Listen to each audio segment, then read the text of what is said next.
Inses. Jangan kabur dulu.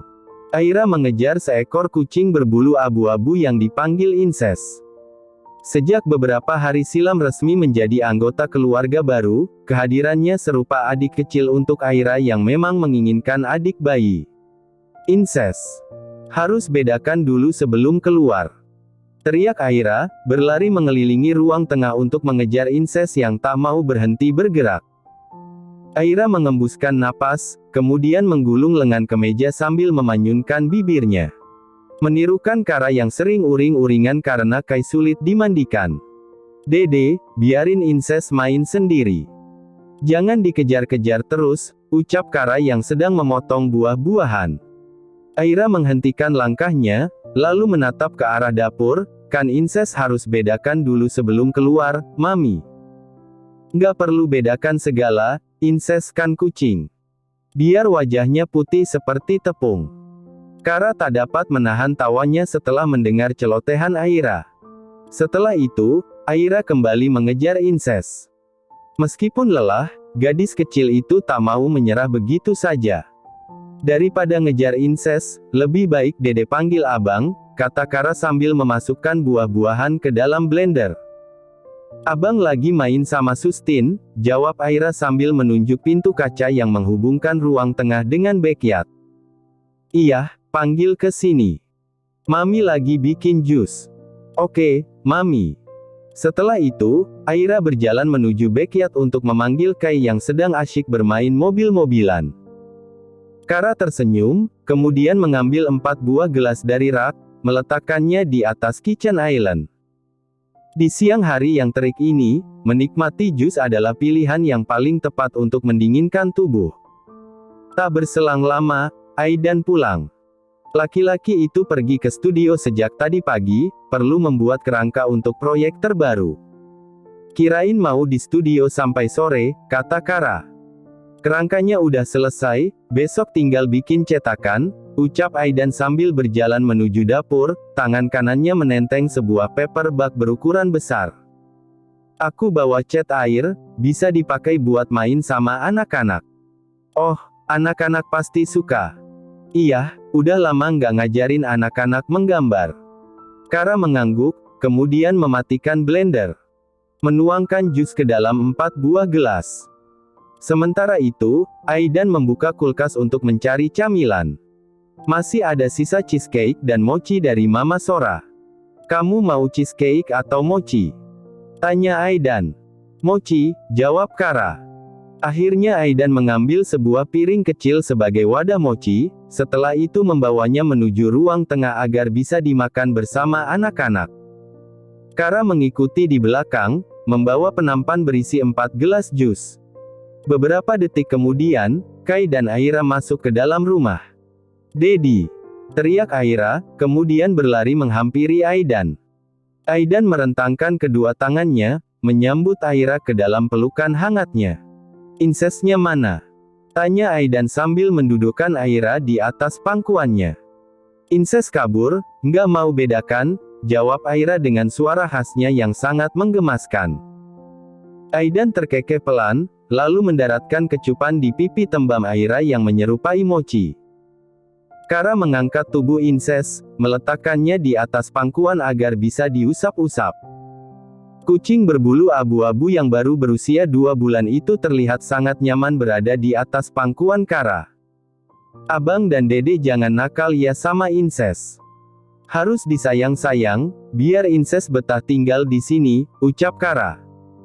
Dede yang nakal, suka ganggu Inses, sahut Kai yang mulutnya penuh dengan mochi. Aira langsung melotot, ih, Dede nggak nakal. Dede sayang kok sama Inses. Inses mengeong, seolah merespon suara berisik di sekelilingnya.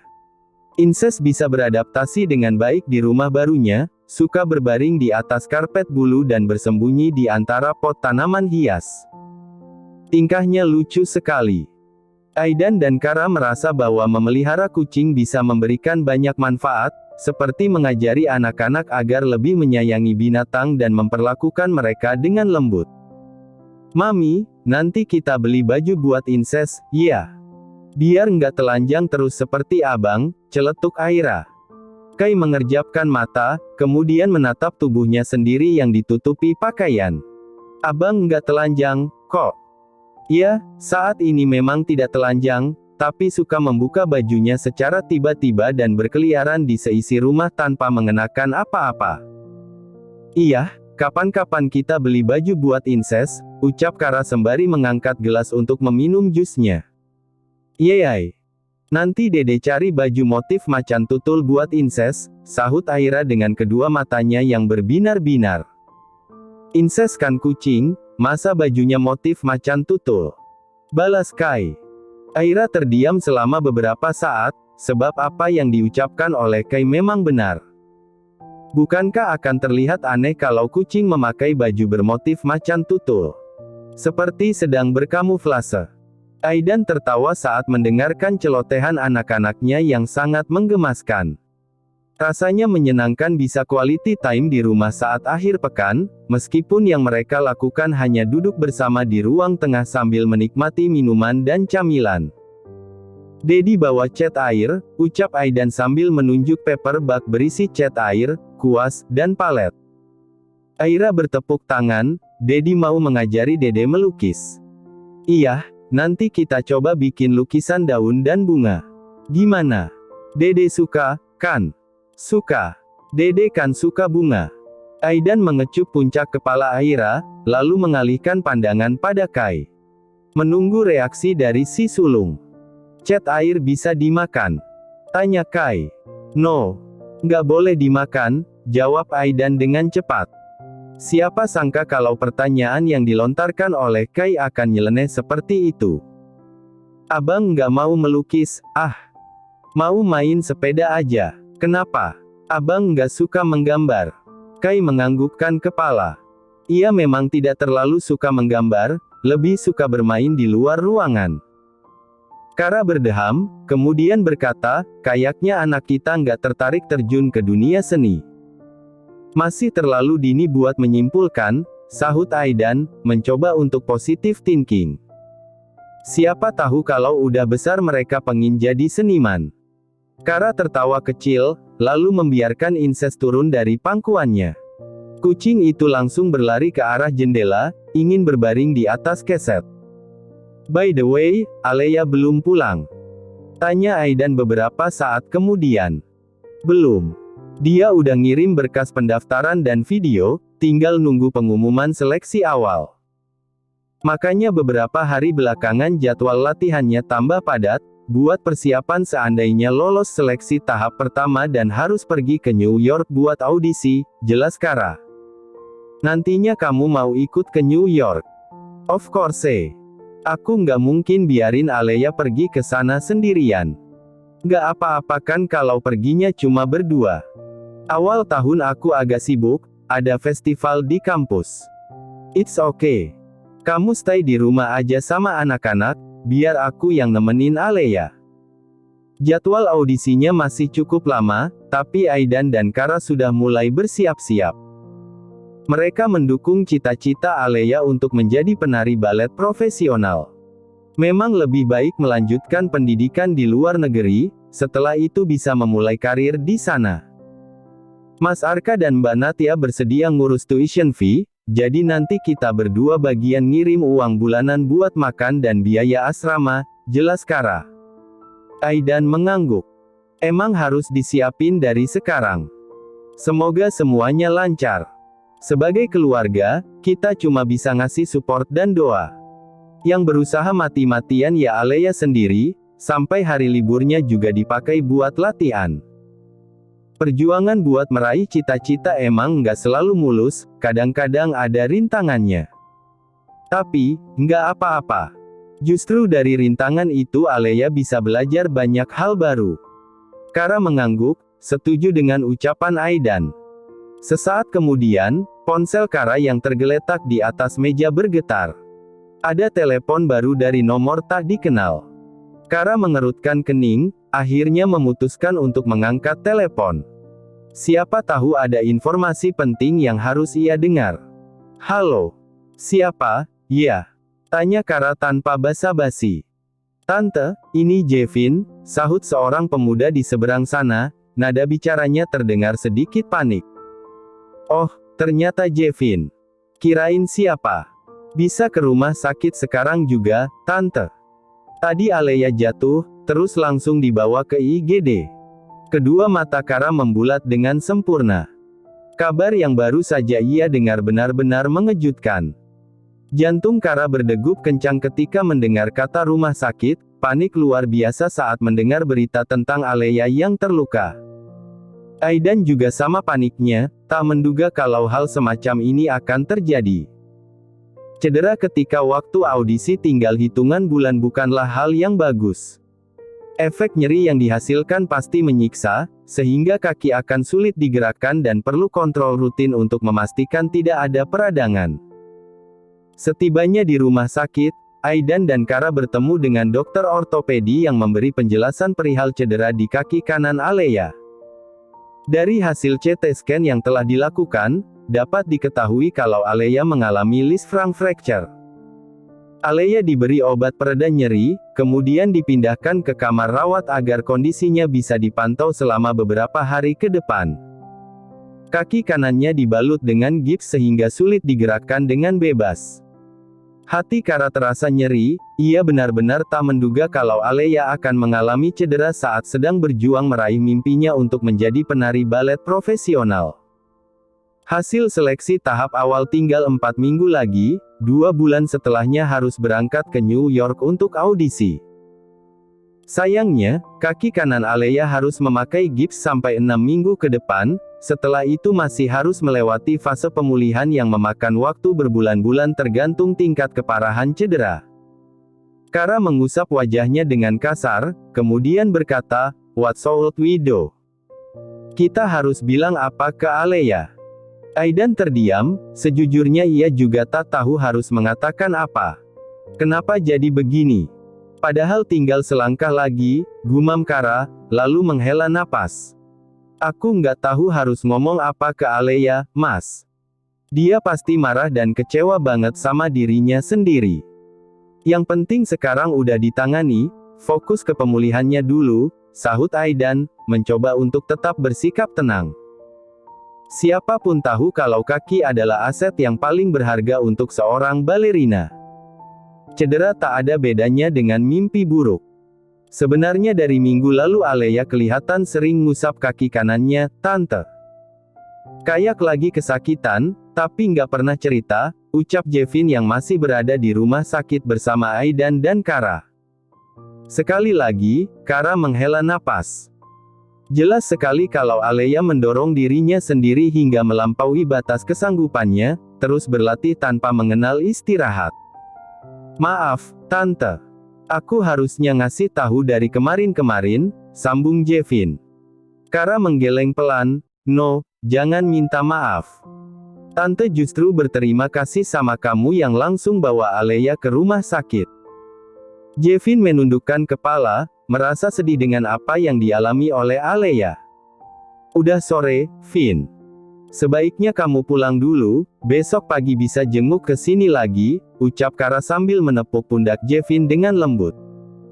Aku mau di sini dulu, Tante, jawab Jevin. Kara tidak melarang, siapa tahu nanti Alea membutuhkan teman mengobrol untuk mendistraksi pikirannya. Ayo, ucap Aidan, mengajak Kara untuk masuk ke dalam kamar rawat. Kara merapikan rambutnya, lalu mencoba untuk menyunggingkan seulas senyuman. Ia tak ingin menunjukkan ekspresi sedih yang ujung-ujungnya malah membuat Alea merasa terbebani. Setelah itu, Aidan dan Kara berjalan memasuki kamar rawat.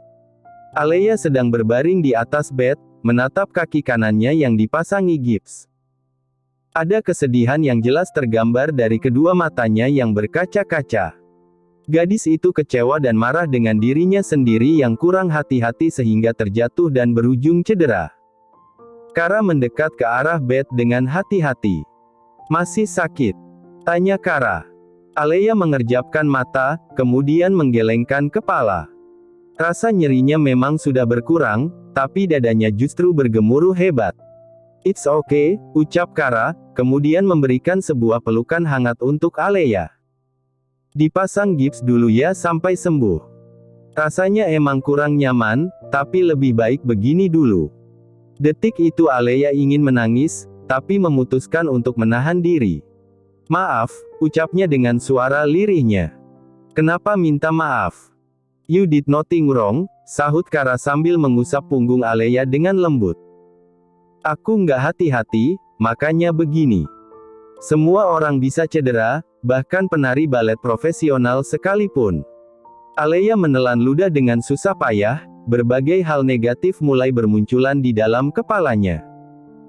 Harusnya Alea mendengarkan saran dari orang-orang terdekatnya, tidak terlalu memaksakan diri sampai menambah jadwal latihan. Sekarang fokus buat sembuh dulu, jangan overthinking, ucap Aidan. Alea mengusap kedua matanya yang terasa basah. Bagaimana caranya agar tidak overthinking? Cita-citanya berada di ujung jurang, impiannya untuk audisi ke New York nyaris pupus. Kalau gipsnya udah dilepas, aku bisa latihan lagi, kan? Tanya Alea dengan suaranya yang sedikit gemetar. Kara melepaskan pelukannya secara perlahan, kemudian menatap Alea lekat-lekat. Kata dokter, pemulihan Lisfranc fracture bisa makan waktu antara 4-5 bulan. Artinya, Alea tidak mungkin terbang ke New York untuk audisi. Hatinya sakit bukan main, seolah dipaksa untuk menyerah bahkan sebelum berjuang. Setelah 6 bulan pun, tidak ada jaminan kalau kondisi kaki Alea akan kembali seperti sedia kala. Harusnya 2 bulan ke depan aku fokus latihan buat audisi, gumam Alea, kemudian menggigit bibir bawahnya untuk menahan tangis. It's okay. Kamu masih muda, masih ada banyak kesempatan buat meraih apa yang kamu impikan, ucap Kara, mencoba untuk memberi motivasi.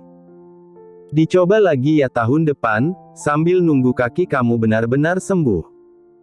Gimana kalau aku nggak bisa jadi balerina lagi? No. Jangan ngomong begitu. Alea ingin sekali berteriak untuk meluapkan frustrasinya. Ia benar-benar takut kalau harus meninggalkan studio balet untuk selamanya.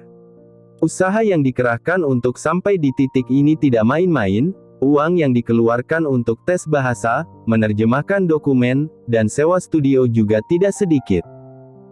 Sekarang lebih baik kamu istirahat, buang semua pikiran negatif di kepala, ucap Aidan sambil menunjukkan senyuman di bibirnya. Everything will be okay. Alea mengangguk pelan, mencoba meyakinkan dirinya sendiri kalau segalanya akan baik-baik saja.